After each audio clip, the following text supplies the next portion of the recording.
Why can't you get the narcissist out of your head? Why do they keep coming and ruminating and things just pop into your head and it's obsessive thoughts that just can't leave you alone? They're gone, maybe. Maybe they're in the next room. And yet you're replaying things over and over in your head.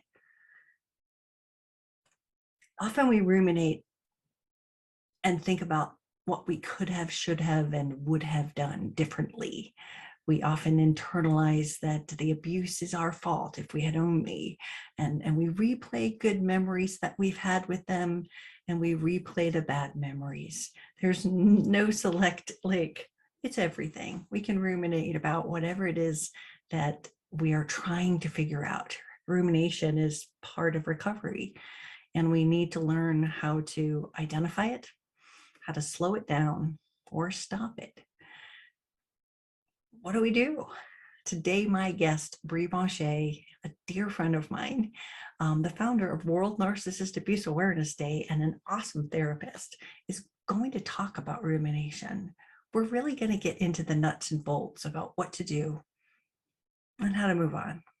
This is not an easy thing, but let's talk to Bree and get all of her wealth of information. And let's see if this helps you. My name is Tracy Malone. I'm the founder of NarcissistAbuseSupport.com. If you are new to my channel, please click the like button if you like the video and subscribe. I'm always interviewing experts and bringing you the information that you need to heal. Look, that way. I've got to get used to it. That way. I can't even point to it. There we go. My new book just came out, Divorcing Your Narcissist. You Can't Make This Shit Up. You can find it on Amazon. And I look forward to meeting you. Let's meet Bree. Thank you, Bree, so much for joining me today. Thank you for having me. I'm glad to be here. It is always a pleasure to see you, and you're such a wealth of information for everybody. Today, we're going to be talking about rumination. And to me, that this is the type of abuse that keeps on giving. Our own brain is ruminating their thoughts, and they struggle to get rid of these invasive thoughts. So can we start by explaining what is rumination and what's the difference between just worrying and anxiety? Yeah, no, good questions.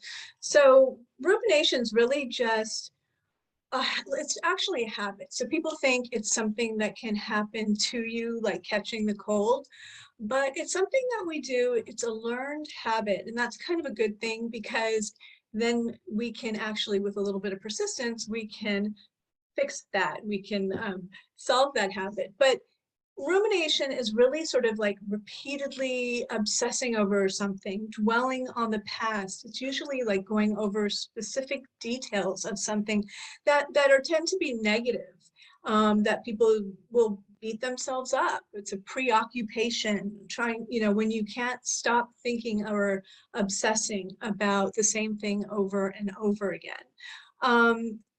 So, with what's the difference between rumination and anxiety? Rumination tends to be more past focused. So anxiety, a lot of the times, is what if, and it's in the future. Rumination tends to be about something that people do that they're going over something in the past they did that they feel that they didn't do right. So survivors of narcissistic abuse will tend to ruminate about things like every detail of the relationship, like, where did I go wrong? Was there anything I could have done differently? And with survivors, rumination can be more present focused. Things like, my ex-narcissist, are they thinking about me? Do they miss me? Are they happier now? Did they, or back in the past, did they know they were being abusive at the time to me, right? So those kind of questions, they'll not be able to really stop or shut their mind off. I can't tell you how many times people come to me and just, or say, Bree, I want to be able to just shut my mind off. And it's, right? And I want to say too, with rumination, after a breakup or something significant like that, it's normal to kind of maybe, you know, reflect on what happened, right? Maybe to kind of look at, you know, what happened. Did I, you want to go back and you really kind of want to look at things just so that you can make sure that you've identified red flags, maybe things that you didn't see that you will see in the future, so you can protect yourself. So rumination, so I shouldn't say rumination, but reflection is kind of like a useful tool we all have to protect ourselves. But when it becomes excessive, and people can't stop ruminating and there is no resolution, there's no solution, that's when it can become pretty, you know, severe, and people are at risk of depression, anxiety, low self-esteem, and even like binge eating and drinking, excessive use of substances. Mm-hmm.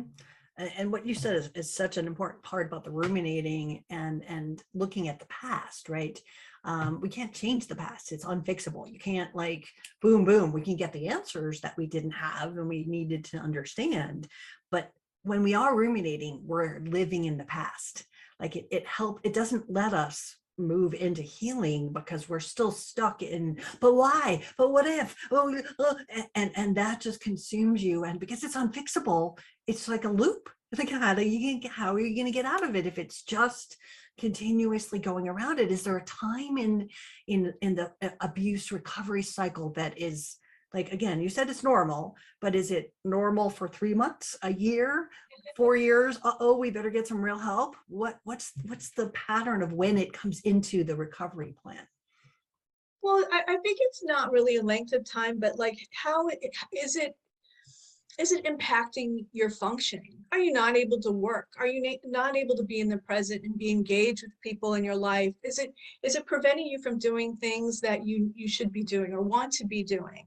Mm-hmm. And, you know, with rumination, I think with a lot of survivors, this will resonate with them, is that, you know, when we're doing it, mm-hmm. it feels like we are doing something about the problem. So we're getting a little bit of relief, right? We're getting that temporary sense of like, relief that we're actually solving the problem, but the problem is we're not, because ruminating tends to ask more questions like why did this happen? I didn't deserve this. You know, what if this never goes away? What if I never feel better? So when you start to just sort of dwell on those, you can see that they're not really solution focused, they're not action oriented. So one thing I always tell my clients is that if you change the question, you can help yourself to stop ruminating. So if you start to ask more how questions, right? Like, okay, how can I fix this problem? Mm-hmm. How can I, you know, make myself feel better?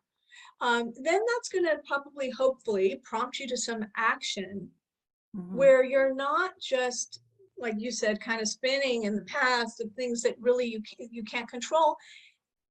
And, you know, a lot of times, and maybe we'll talk about this, is like, you'll probably never understand it because it doesn't even make sense half the time. Yeah.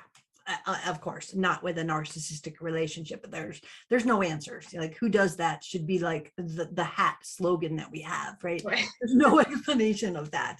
But victims often get like a double whammy of the rumination in the aftermath of this. You talk about this before. Can you explain what the double whammy is? Or did we already answer that?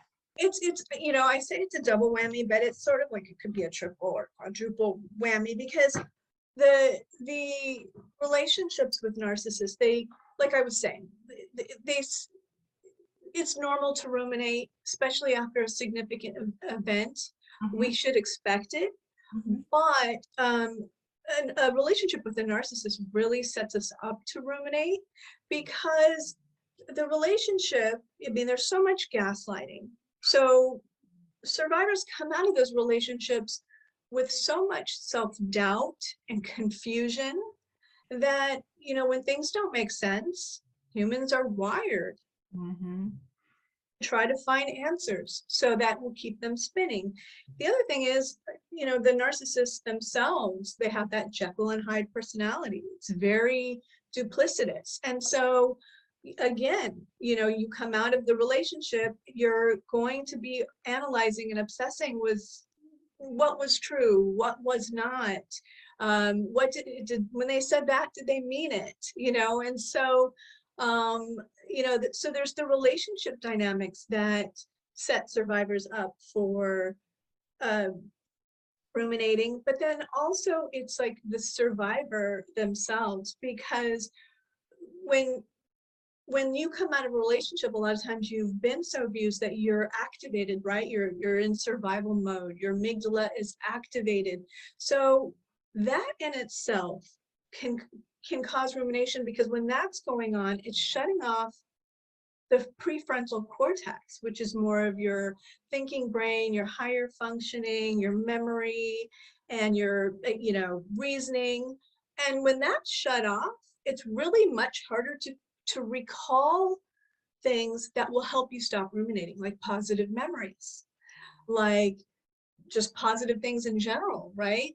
And so that is when I refer to the double whammy. It's like we're, physiologically we're set up then to ruminate as well.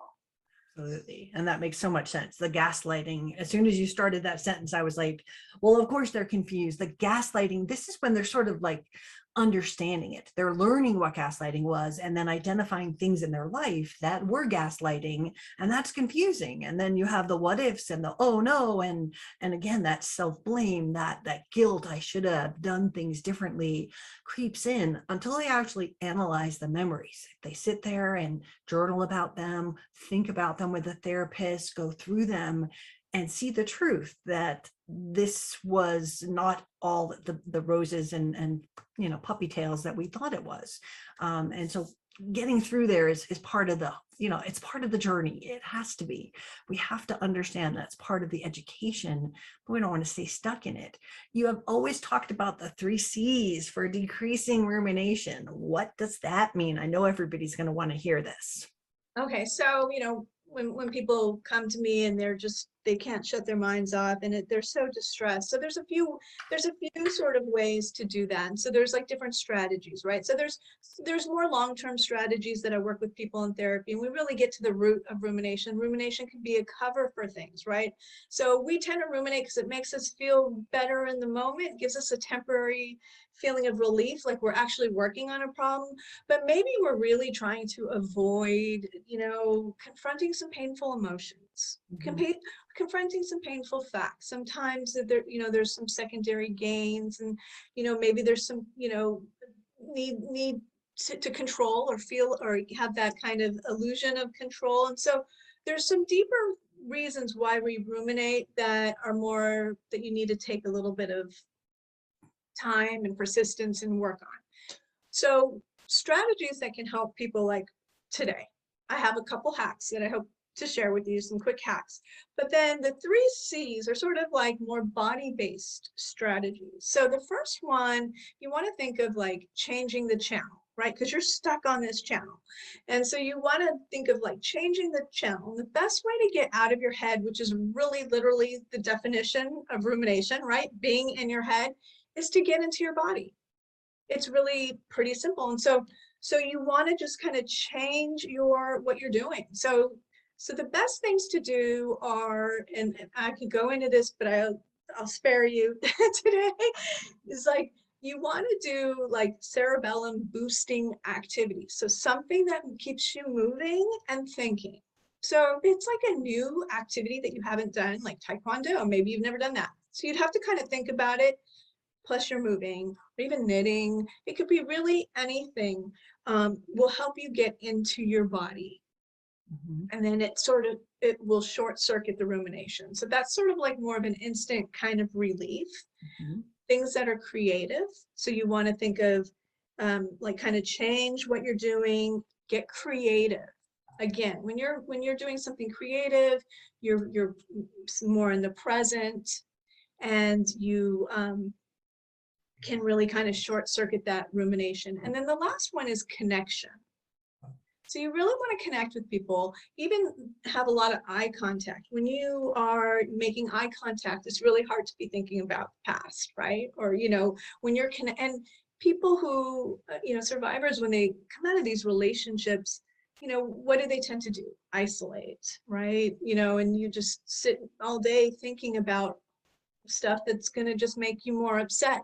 So, really connecting with people, talking to people, socializing, eye contact will help you, one, decrease the isolation, which is so important, but also it'll short circuit your brain, because it's really hard to be thinking about the past when you're in the present moment. Yeah, absolutely. Thank you so much for sharing that. I mean, if you think about the creative one, I was like, oh yeah, like again, not only does it like take your mind off of it, but you're like literally concentrating on paint by numbers or whatever you have decided to do. And again, your brain can only hold so much at the same time. So it's all about that changing of the channel, changing the messages, because I also have people that I just be like, stay in the present moment. And right now I'm safe. Right now, that was yesterday. I'm working on it, but I'm leaving it there, and I'm gonna focus on knitting today. And just sort of being in that moment and convincing yourself that, again, maybe back there you weren't safe, but I'm safer here, or I'm getting safe, just to give yourself that internal messaging, because no one else is telling us that, and we have to be there for ourselves to tell us that. And it literally is using a different brain region too, so that you are sort of short circuiting, literally changing the channel. And one thing that I find really interesting is taking a cold shower. I know that sounds, crazy, but taking a cold shower will help you stop ruminating. Plus, it has a lot of other benefits, like it boosts your immunity. It will increase your serotonin, which is wonderful because serotonin is like responsible for us to feel calm and relaxed, right? So taking a cold shower does that, because the shock, it actually like shocks your brain, right? And it like activates the parasympathetic nervous system, which is responsible for calming your body down. And what it does is it takes your brain along with it. And so it increases your circulation, your blood flow, and releases these chemicals. So that's kind of a quick hack. I mean, if you're just having one of those days, take a cold shower. And I have one more. I don't know if we have time. Go for it. Okay. And so the other one I tell like people to do is when you're ruminating, you kind of feel like you're daydreaming, right? You're kind of maybe just staring off into space, and you're kind of thinking. So if you get really aware and just focus your eyeballs forward, really hold them still and focus them forward, your brain needs to move your eyeballs to retrieve memories. So when you're holding your eyeballs still and focusing forward, and that's also why connection can really help, right? Having that eye contact, that literally short circuits rumination. So no, these aren't long-term strategies. These are like strategies when you just need to do something right now because you've got to shut your mind off, and you probably will have to keep doing them. But there are little hacks that you can use throughout the day if you find yourself drifting off. Ruminating and want to just kind of stop that. Yeah, thank you. Those are excellent ideas. This has been an amazing conversation. What I would love for you to do is share with the audience where people can find you. And I think that you said you might have a free gift for people. Yeah.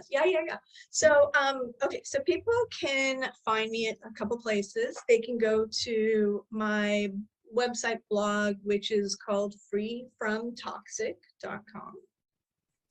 They can go to Bree Bonchey, myname.com. And those are the best places to find me. So, and if you want to download my guide for rumination, and I go into everything I talked about and a little bit more in more detail, you can do that from my freefromtoxic.com. But I wanted to share with you a little bit about the Summit Sampler that I'm giving away that's free, that people can go and grab. And it's some interviews that I've done. I took about 3 interviews I did from World Narcissistic Abuse Awareness Day, which I hold every year, and I interview all the leading experts in the field. And it's on June 1st every year, and it's free. And then after that, people can buy, have lifetime access to the interviews. But for June 1st, it's free. And what I've done is I've taken 3 of those interviews. It's gone on for 5 years now. I've taken 3 really great ones that I felt were like a good sampler. And you can go to, oh my gosh, where could you find those? You could go to Free from Toxic. You can get them there. Just put in the code Tracy Gift, and you can get them for free.